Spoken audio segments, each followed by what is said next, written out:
Hello, traders. This is Andy from Trade Ideas. It is April the 21st on a Friday, and taking a look at the market, man, it's been hard to get any directions. We've been kind of stuck in the doldrums, if you will, over the last couple of weeks.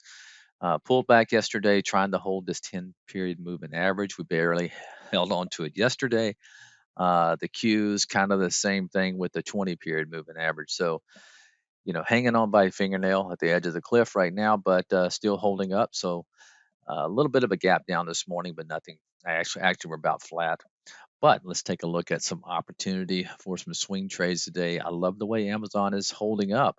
They have earnings next week, gapping up for some reason this morning. Not sure why. I haven't looked, but seeing a gap up in Amazon looks like it may want to go test that 200-day moving average.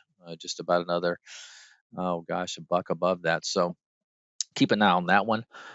ONON, shoe company, holding up well. If it does get above this 33 level, could have some power behind that move.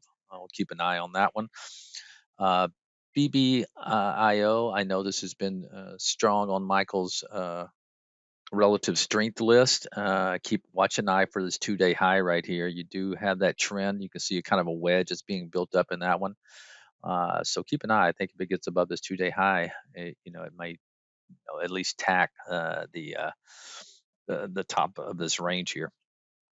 One other kind of a boring company, but I'm seeing a lot of defensive stocks doing well. Keep an eye on this KHC. This is the Heinz, the Kraft Heinz company. If it does get above this, let's call it the 39.60 level, could have, I don't know how explosive it'll be, but still a nice setup there in KHC. Have a great day, great weekend. Bye bye.